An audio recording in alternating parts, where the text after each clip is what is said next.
अब मैं गुजारिश करूंगा जनाब शहाब कादरी साहब से कि वो डॉक्टर आरिफ किसाना साहब की नई शाया होने वाली कुतुब के बारे में अपने ख्यालात का इज़हार फरमाएं।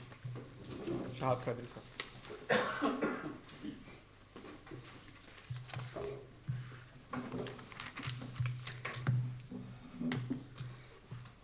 ऐसे रहने दूँ या हाथ में ले लूँ?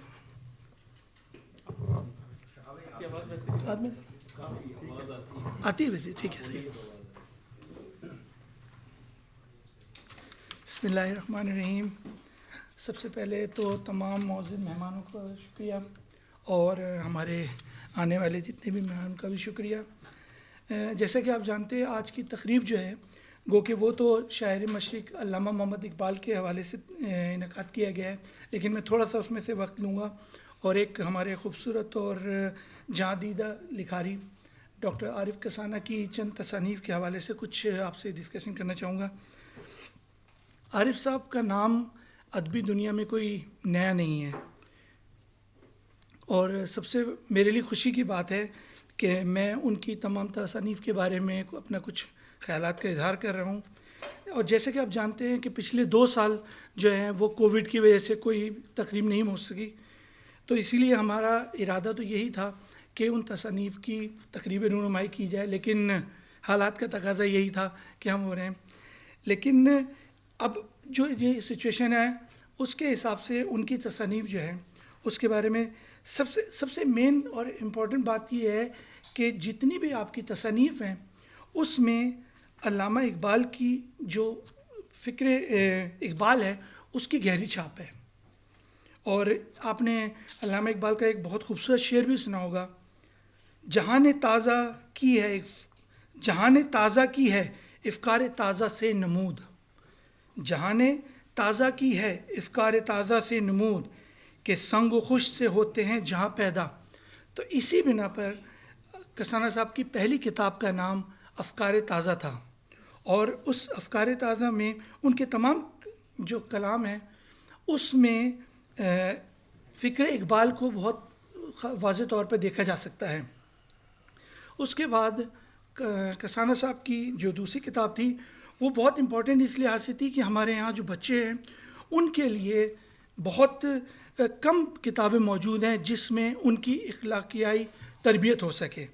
तो और उस किताब की सबसे अच्छी बात यह है कि उसको नेशनल बुक फाउंडेशन इस्लामाबाद ने शाया किया था और इतनी ज़्यादा वो मकबूल हुई कि उसका अब 3रा एडिशन शाया हो चुका है। और साथ साथ सबसे बड़ी बात ये, न सिर्फ वो किताब उर्दू में बल्कि 18 मुख्तलिफ़ ज़बानों में भी इसका तर्जुमा हो चुका है। अच्छा, स्वीडन में क्योंकि हम लोग स्वीडन में रहते हैं तो डेफिनेटली उसका तर्जुमा जो है वो स्वीडिश ज़बान में भी है। तो किसाना साहब के जो फ़र्जंद हैं हारिस किसाना, उन्होंने उसका स्वीडिश ज़बान में तर्जुमा किया था।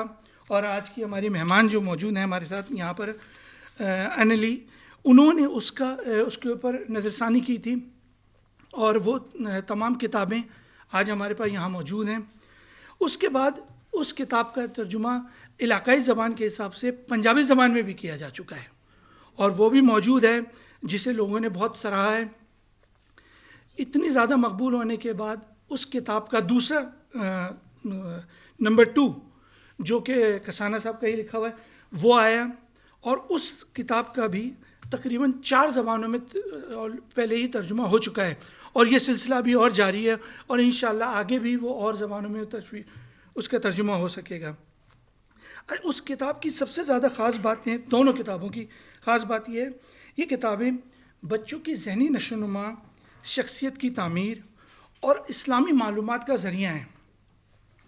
और अक्सर बेशतर हमारे बच्चों में इस्लामी लिहाज से सवालात जन्म लेते हैं जो कि कहा जाता है फिर उनके जवाब नहीं मिलते। तो किसाना साहब ने कोशिश यही की है कि वो सवालात और उनके आसान तरीके से जवाबात उन बच्चों तक पहुंचाए जा सकें। और तमाम किताबें यहाँ पर मौजूद हैं, अगर आप में से कोई चाहे तो वो किताब यहाँ से ख़रीद सकता है। और मेरा ख़्याल है कि वो हमारे बच्चों के लिए बहुत अहम है जिसमें उनके सवालात के जवाब उनको मिल सकते हैं।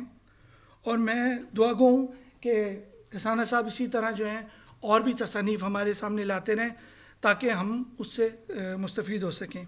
बहुत बहुत शुक्रिया। बहुत शुक्रिया।